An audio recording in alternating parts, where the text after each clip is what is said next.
I'm here to talk about success, right?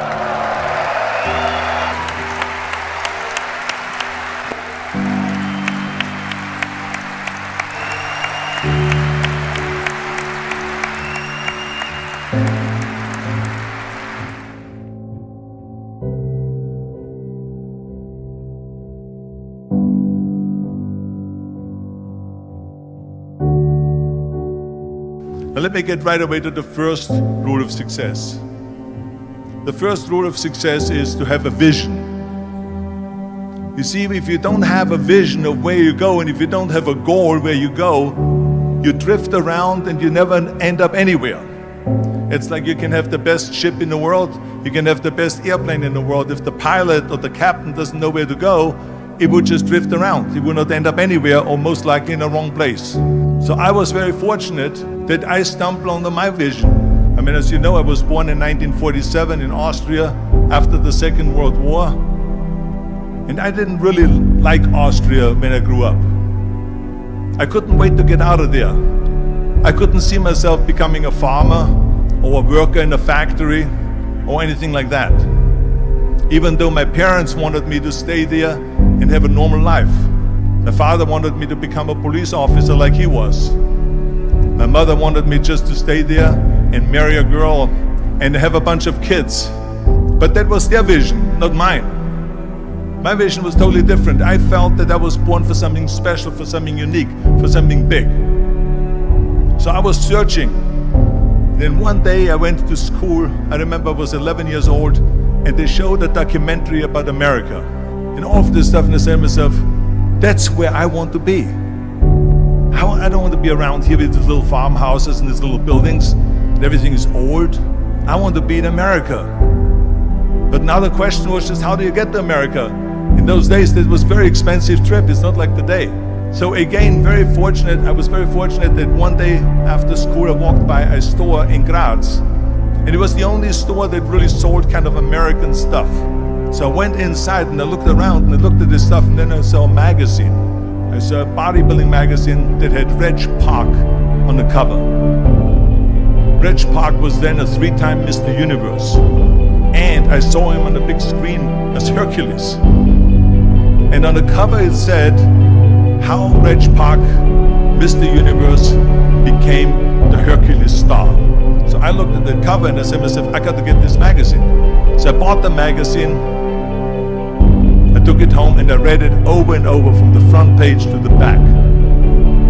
It had everything in there, how he trained, how he was working out in Leeds, England, in a factory town, how he worked out every day for 3-4 hours and became the strongest man of Europe, and how he won Mr. Europe, Mr. Great Britain, and then eventually Mr. Universe. And how he won the second Mr. Universe and the third Mr. Universe, and how he was discovered to play the starring role in Hercules. I read that and I said to myself, wow, this is the blueprint for my life. This is exactly what I want to do. I want to become a bodybuilding champion just like Reg Park. I want to get into movies just like Reg Park. And I want to make millions of dollars and be rich and famous just like Reg Park. Do you know how great it felt that I knew where I was going? Imagine the majority of people don't know where they're going. I knew where I was going. So it was just a question of how do you do it? I was so relieved. Because when you have a goal, when you have a vision, everything becomes easy. So I knew where to go. So people always ask me, when they saw me in the gym in the pumping iron days, they said, why is it that you're working out so hard? 5 hours a day, 6 hours a day, and you have always a smile on your face. The others are working out just as hard as you do, and they look sour in the face. Why is that? And I told people all the time, I said, because to me, I'm shooting for a goal. In front of me is the Mr. Universe title. So every rep that I do gets me closer to accomplishing that goal, to make this goal, this vision turn into reality. With the age of 20, I went to London and I won the Mr. Universe contest as the youngest Mr. Universe ever. And it was because I had a goal. And this is no different than anything else, what I'm talking about. This is not just about bodybuilding. It was the same in acting. And the same thing is also in politics. I remember that in politics, I had a very clear vision that I will be the leader of California. This is as far as I could go because I was not born in America, so I could not run for president. So being the governor of the 5th largest state was for me really the ultimate title, the ultimate accomplishment in politics. So even though people came up to me and says, why don't you go and run for something smaller, you're never gonna make it. I ran for governor, and then 2 months later I became governor of the state of California. Again, because I had a very clear vision what I'm gonna do with California. So let me tell you something, visualizing your goal and going after it makes it fun. You got to have a purpose no matter what you do in life. You got to have a purpose. So that's rule number 1, have a vision.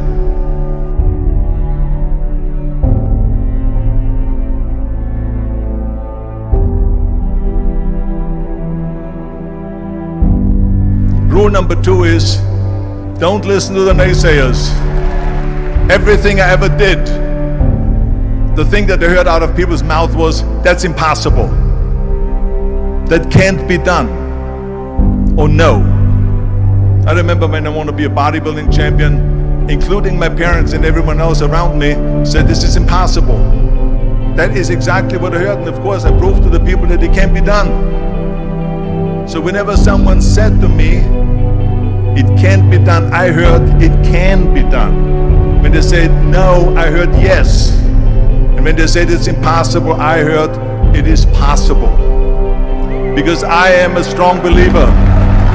I'm a strong believer what Nelson Mandela said, that everything is always impossible until someone does it. Well, I'm gonna be the one that said to myself, I'm gonna do it and I'm gonna show it to them. Maybe it has never been done before. That's perfectly fine with me. But I'm gonna do it. And I did not listen to the naysayers. The same was also when I went into not just in bodybuilding, they said no. When I wanted to come to America, when I wanted to go to America, they said it's impossible. There's no money that you have to fly even over there. You have no money when you go over there to live with. And what do you think, they're gonna wait for you? They have plenty of big bodybuilders over there.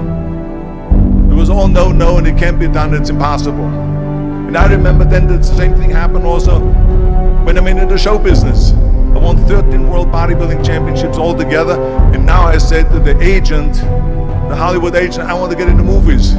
He said, that's funny, Arnold. I asked a studio executive, I say, I want to get into movies.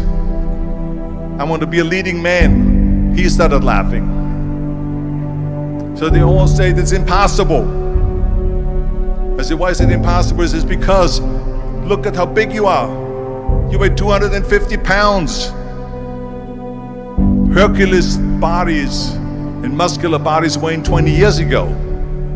And then they told me, it says, and your accent, even if you reduce all your body weight and everything and have a normal body, I said, your accent, I mean, it will go give people a goosebumps. With the German accent, it will get people the creeps.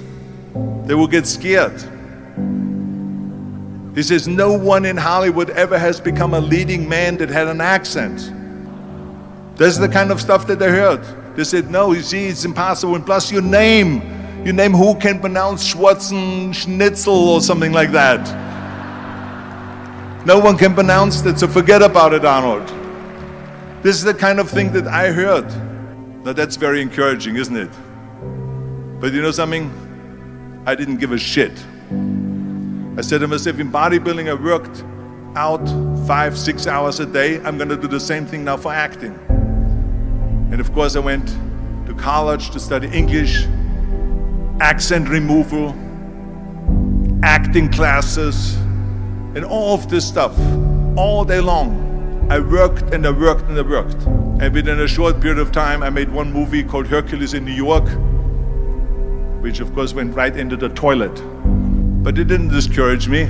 I still had the same vision. And then all of a sudden, I was asked to star in Conan the Barbarian. And after I did Conan the Barbarian, the director at the press conference said to the press, he said to the press, if we wouldn't have had Arnold, we would have had to build one. And the same thing was with Terminator. After we were finished filming Terminator, Jim Cameron said to the press, if Arnold wouldn't have had that accent and talked like a machine, I think the movie wouldn't have worked. So think about that. The body and the accent that they attacked was an asset.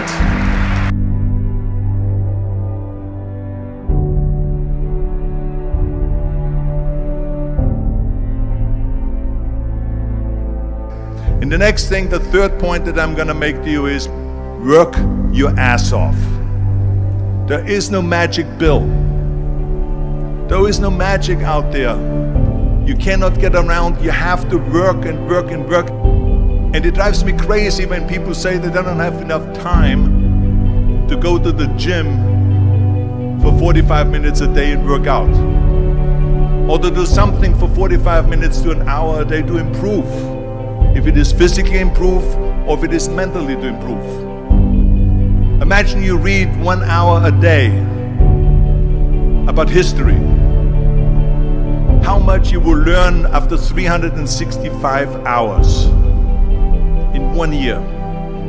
Imagine if you will work on the business, on some business that you want to develop every day for an hour. Imagine how further along you will go and get. So it drives me nuts because when people say we don't have the time, we have 24 hours a day. We sleep 6 hours a day, so that gives you still 18 hours. So there's someone shaking their head out here in front. They say probably, I don't sleep 6 hours, I sleep 8 hours, right? Or just sleep faster. So we have 18 hours a day. The average person works around 8 to 10 hours. So let's assume it's 10 hours, so we have 8 hours left. Then you travel around an hour a day, maybe 2 hours a day. So now you have still 6 hours left. What do we do with the 6 hours? Then we eat a little bit, then we schmooze a little bit, talk a little bit to people and all that stuff. But you can see how much time there is available if you organize your day. So you got to work hard. I mean, let me tell you something. When I went to America, I went to college. I went and worked out 5 hours a day. And I was working on construction. Because in those days in bodybuilding, there was no money. I didn't have the money for food supplements or anything. So I had to go to work. So I worked on construction. I went to college. I worked out in the gym, and at night from 8 o'clock at night to 12 midnight, I went to acting class 4 times a week. So I did all of that. There was not one single minute that I wasted. I became very friendly with Muhammad Ali in the 70s. And Muhammad Ali worked his butt off. And I saw it firsthand. And I remember that there was a sports writer that was there in the gym when he was working out and he was doing sit-ups. And they asked him, how many sit-ups do you do? And he said, I don't start counting until it hurts. Now think about that. He doesn't start counting his sit-ups until he feels pain. That's when he starts counting. That is working hard. And so you can't get around the hard work. It doesn't matter who it is.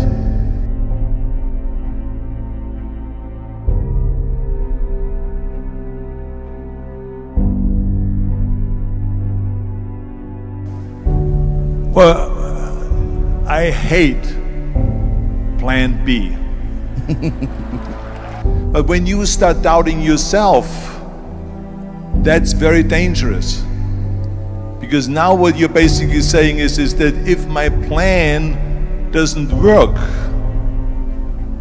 I have a fallback plan, I have a plan B. And that means that you start thinking about plan B, and every thought that you put into plan B, you're taking away now that thought and that energy from plan A. And it's very important to understand that we function better if there is no safety net. I'm telling you, I've never ever had a plan B. I made a full commitment that I'm gonna go and be a bodybuilding champion. I made a full commitment that I'm gonna be in America. I made a full commitment that I'm gonna get into show business and I'm going to be a leading man. No matter what it takes, I will do the work. I will do the work over and over and over until I get it. And the reason, one of the main reasons why people want to have a plan B is because they are worried about failing. What is if I fail, then I don't have anything else? Well, let me tell you something, don't be afraid of failing, because there's nothing wrong with failing.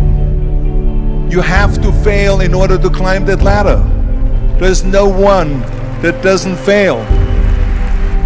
Michael Jordan said in one of his interviews, when they said, "You are unbelievable, you're the greatest basketball player of all times." I mean, tell me about that. And he says, "Well, you're just mentioning the successes." But he says, "For me to become the greatest basketball player, I missed 9,000 shots when I was playing basketball at the NBA games." Does it make him a failure? No. He's one of the greatest basketball players of all times, but he failed 9,000 times. Do you get it? We all fail. It's okay. What is not okay is that when you fail, you stay down. Whoever stays down is a loser. And winners will fail and get up. Fail and get up. Fail and get up. You always get up. That is a winner. That is a winner.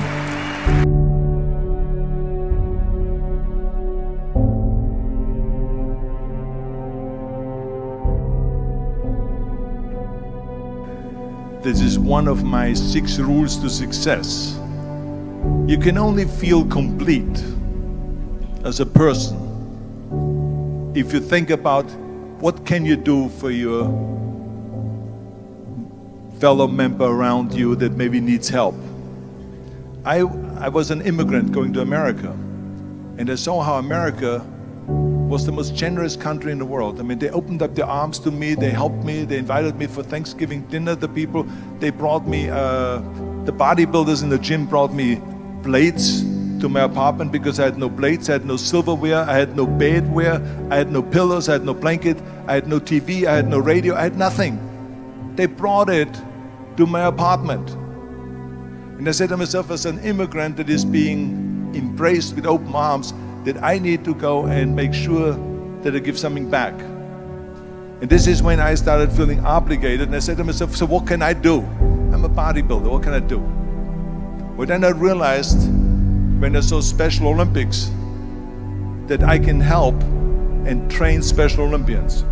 And so we started getting involved in Special Olympics, and in no time, I proposed to them to start powerlifting in Special Olympics. And it became the #1 sports in Special Olympics, powerlifting. They always have a packed hall of 5,000 people. And I became the national trainer and the international trainer of Special Olympics. And I tell you, I felt so good. I felt better than winning a bodybuilding competition, going to one of their competitions and seeing 100 of those athletes from all over the world competing in powerlifting and being happy and being included and being felt that they're equal to all of us. It was the most unbelievable feeling, and this is why I got so excited about it that then after that, I started, going around to military bases in America and training our military personnel. Because in those days, bodybuilding and weight training wasn't popular. Now it is. Now when you go to Iraq, to Baghdad or somewhere like that, you see the American soldiers train. They have the biggest facilities. It's like this dome here. This is how big the training facilities are now. So I went from military base to train the soldiers and the sailors, the airmen and all of them. The more I got into that, the more I realized how good it feels to give something back. And that's when my idea came about after-school programs, because after school, when I traveled to all the schools to train students, I saw there was a huge gathering of students after the school was over outside the school. And I asked the school principal, what are all the students doing? He said to me, Arnold, you have to understand that 70% of the kids in our schools, they come from parents where 70% of the parents are both working. So therefore there's no one there picking them up. So that's got me the idea to start after-school programs, to keep those kids in school while the parents are working, and to offer them homework assistance, tutoring, sports and fitness programs and arts programs, music and painting and so on. And it became a huge success. Then, of course, when 2003 happened, where there was a governor's race in California, I said to myself, now is my chance to jump in there and to really give everything. And people said to me, are you crazy to run for governor? When you're governor, he says, you cannot go and make movies anymore. I mean, I know that you can't run the state and make movies. Of course not. He says, well, you would lose all these millions of dollars. I mean, you're getting 20, 25, $30 million a movie, you will lose that. I say, I don't care. I say, all the money that I made is because of America. My success is because of America. Everything that I've accomplished is because of America. I say, so for me now to give something back for 7 years and not to make money makes no difference to me. I say, I'm gonna do it. And I jumped in the end of the race and did it. And let me tell you something. I'm not poor because those 7 years I didn't get paid. I'm perfectly fine. And it made me feel good that I could give back to America.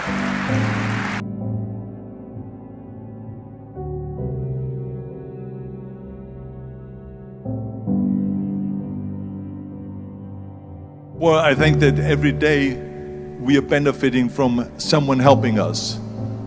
That's why I said earlier, there's no such thing as a self-made man. I mean, when you think about it, you're born and you need your parents to raise you.